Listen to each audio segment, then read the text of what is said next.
So yun, matanong lang ako, kinamusta ka ba ni Beyonce ang that time? Ikaw, kinamusta mo ba si Beyonce? Kasi brown out sa kanila. Ay, brownout sa kanila. Pero andun yung yung worry mo sa kanya. Nagari na gamit tayo kasi chinat ko siya pero di siya agad nakano kasi brown out sa kanila. Continue natin kasi malayo lugar na yung kakao. Oo. Medyo pagka ganong area, konting ulalin, sira na brown out. Di agad Di agad naka-reply siya. Araw, kinamusta ko naman siya. Pero kinabahan ka. Kasi ang lapit nila sa dagat eh. Kakailaw lang sa kanila kahapon. Kakailaw lang. Ayan mga kalingap, ayan mga kamamshi, welcome back to my channel. Teresa Bisaya pero Bicolana, ang inyong tinderang Bicolana / reactors. Ayan, shout out sa ating mga viewers at syempre lalo na sa ating ama ng kalingap, Kuya Bal Santos Matubang, at Edna Vlogs at Kalingap Rab. At syempre, supportahan din natin Vincent Calyada. Ayan, bali, yung video niyang to, ang reaction na natin or papanoorin natin ng sabay-sabay. Kasi, kung hindi ako nagkakamali, ito yung part 49 ni Kalingap Rab, di ba? Ito yung suot niya eh. Vincent Calyada, pasok. So ayan mga kalingap, andito ang gwapo natin. Pero muna tayo pre. Yan. Yes. Bro, kamusta bro? Kailang bro? Kailang ulit. Kamusta yung pagsungo sa mga baha sa Baguio? Grabe, ang ganito, nakakatakot yung mga pangyayari itong nakaraan, pero ganun pa man ay mahigit safe ang lahat. Pati yung mga tinutulungan ko safe sila. Salamat sa Diyos. Yes. So ayun, kamusta naman dun sa bahay nyo na nabaha ba? Grabe bro, mantikan na yun. Ang taas doon, ganito yung sa Grabe, ganyan ka baywang na yan bro. ganito kataas yung baha. Oo. Yung bahay namin, medyo mataas pa ng konti, ganito na lang. Abot na. Mataas yung medyo elevated yung bahay. Oo. Pagka imigay na lang, tinaas yung pagkagawa. Kasi tubog kami din. Oh, grabe. Mga gabi, kakatakot, alas na yata, hindi tumitigil yung ulan. Di, ibig sabihin, hindi ka pa natutulog ng mga ganong oras? Nag-live ako noon habang nag-ano kasi di ako makatulog talaga eh. Di ko lang magagawin ko eh. Lang. Siyempre para medyo tayo alert sa mangyayari. Hindi tayo Parang hindi magkampante agad, Kasi mahirap na mamaya. Dumalim din yung mga gamit. Magbigyan tumas talaga ang tubig. Yung mga gatas, yung mga siyempre. Yung safety ng family. Yes, unahin mo na So, So, andun talaga yung syempre bilang charity vlogger, tapos bilang may mga hawak siyang beneficiary niya, sama pa natin ating wifey, talaga nag-aalala siya, syempre, andun yung pag-aalala niya. So yun, matanong lang ako, kinamusta ka ba ni Beyonce ang that time? Ikaw, kinamusta mo ba si Beyonce? Kasi brown out sa kanila. Ay, brownout sa kanila. Pero andun yung yung worry mo sa kanya. Nagari na gamit tayo kasi chinat ko siya pero di siya agad nakano kasi brown out sa kanila. Continue natin kasi malayo lugar na yung kakao. Oo. Medyo pagka ganong area, konting ulalin, sira na brown out. Di agad Di agad naka-reply siya. Araw, kinamusta ko naman siya. Pero kinabahan ka. Kasi ang lapit nila sa dagat eh. Kakailaw lang sa kanila kahapon. Kakailaw lang. So, naging naging okay ba yung pakiramdam mo nung nalaman mo? Na-relax ako nung nakikita ko yung mga vlogs minsan iba na sila Kuya Bal, sila Dr. Lab na may lang yung nabasa lang yung ganun lang nangyari. Hindi masyado yung sa dagat. Hindi masyado naglakas. Ibig sabihin, nung napanood niya na yung ibang vlog ni Kuya Bal, ayun, medyo nakampante na siya. Buti na lang talaga at safe ang lahat. Tapos, Lalo na siya. Alam niyo, napansin ko simula kanina, kung sino-sino mga tiyotuko niya, diba? Pero sa mga tiyotuko niya yun, syempre, nandun na dun si Beyonce, diba? Sabi nga niya ngayon, diba? Lalo na siya. Nahiya lang siyang, banggitin. Kinabahan ka ba? Nung Pagkakabahan tayo. O syempre, YP mo yun. Importante sa atin, sa iyo. Maraming mamalit ka. Ako medyo, nung alam ko na, marami naman to, titingin sa kanya kahit hindi tayo makapunta rin basta. Yun, yun na rin pala yung isang dahilan kung bakit medyo kahit papaano, kahit kinakabahan siya, andun yung isipin niya na marami naman nakakakilala kay Beyonce, sigurado maraming tutulong sa kanila. Alam mong meron at may ano sa kanya tutulong. Kasi yung doon papunta sa kanila, ang delikado din kasi medyo may malalim na part yun eh. Oo, layo Baba, pati. di ba? Mahirap mag-ano.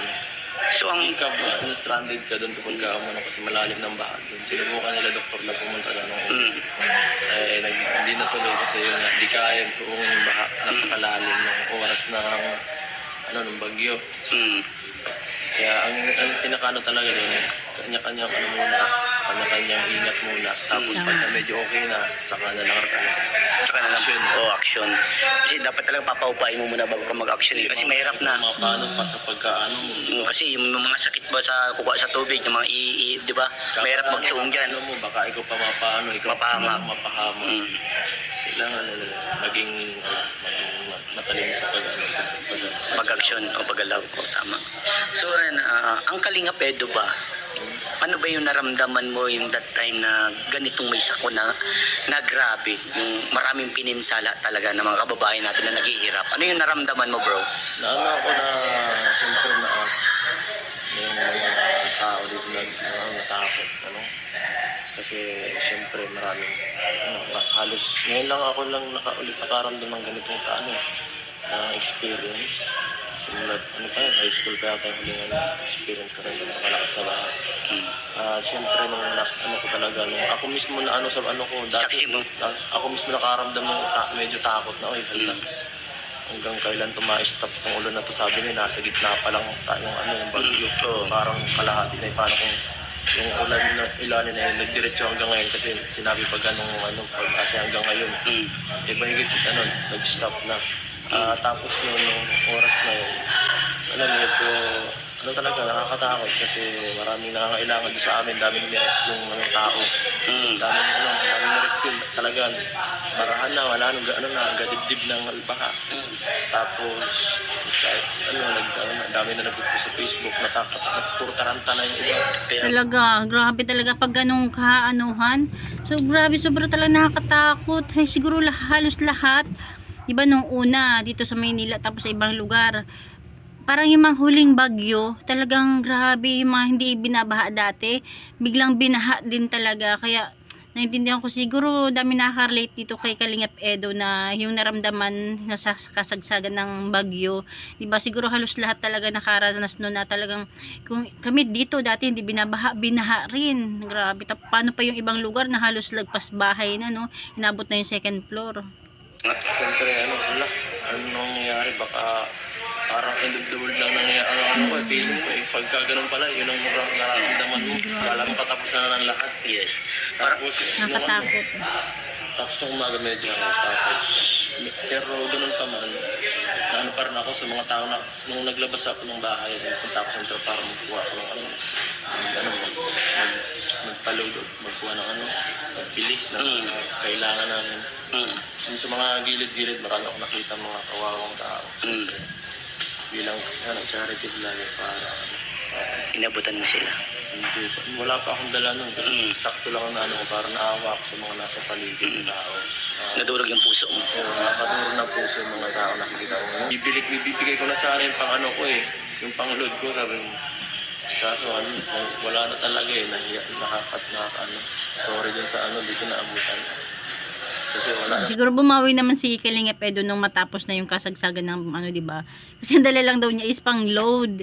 Syempre kailangan niya yung pang-load dahil syempre paano niya makontak yung mga gusto niyang kontakin. Wala talaga, ang dami nila Saka hindi rin naman kakasya kasi kung pang-load lang yung dala niya, kung sa dami niyang nakikita. Online na Dala mo. ang hirap sa gano'n na parang gusto mong tumulong pero parang wala kang magawa ng oras. Yeah.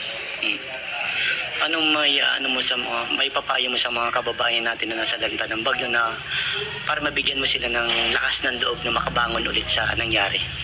Una sa lahat, siyempre magdasal tayo para natin sa Diyos. Wala na kahit yun lang masasanggahan natin pag sa ganitong Tama. kahit gaano katibay, pwede sirain niya ng bagyo. Kahit hindi tayo dapat maging kampante. Siyempre, bago man ang bagyo, dapat be prepared. Be prepared. Huwag nating masyadong na Baliwalain. parang ay ganito okay na tayo. Basta nasa bahay tayo, ganyan. Tingnan natin yung sitwasyon.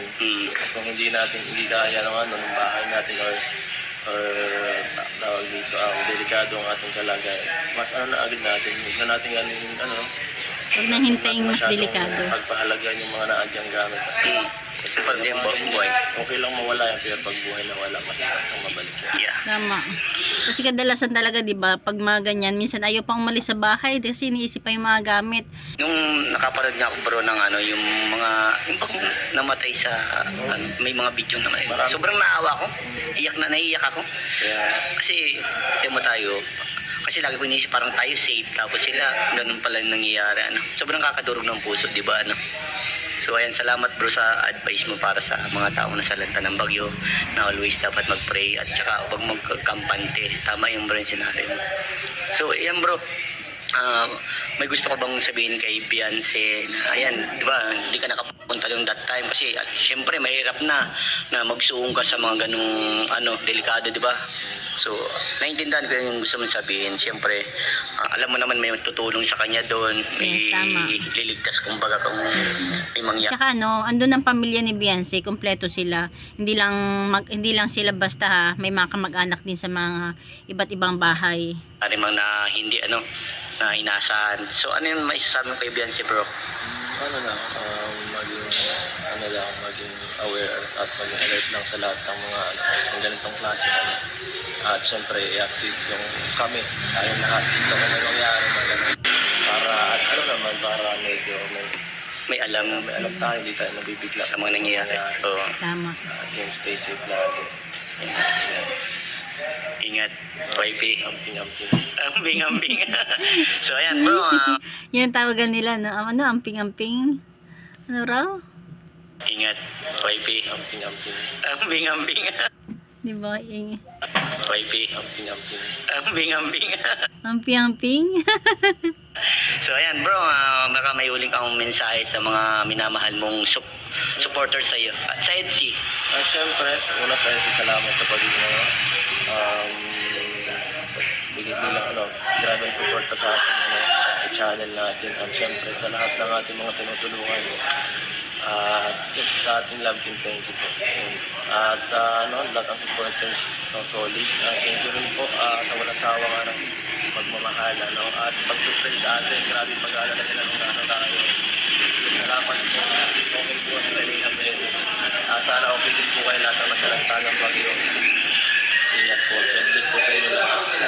Ayan, hanggang dyan natin kunting share. Totoo naman, di ba? Kaya yung iba na siguro marami naman nakaunawa na si Edo natin is hindi talaga napuntahan si Beyonce kasi mahirap, hindi ganun, kahit nga pamilya di ba, kahit nga asawa o kapamilya mismo, hindi ganun kadali na agad-agad puntahan kasi kahit andun yung kagustuhan mo na puntahan, kung ma-stranded ka or mapapahama ka pa, di ba?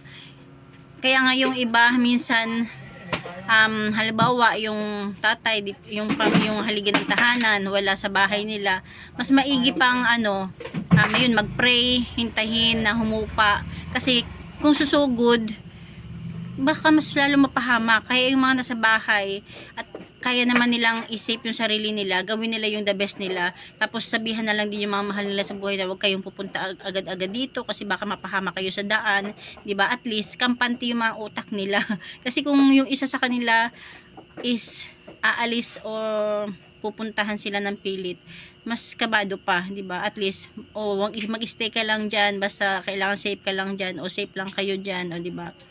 Mas malayo pa sa disgrasya. Di ba, nakakatakot talaga kasi nga naranasan namin noon nung bumagyo din dito na taas ng baha, kasi yung asawa ko kinuha yung motor dahil stranded kasi ang taas ng baha. Akala ko noon, kasi nakikita ko may sa amin humupa na yung baha, nakalimutan ko na sa ibang lugar o sa dadaanan is napakataas pa pala ng baha, kaya mas nakakatakot, di ba? Kaya mas maigi na doon na lang sila sa mga pwesto nila kung saan sila mas safe. Diba? Ayan lang. Thank you for watching. God bless you all and Jesus loves you.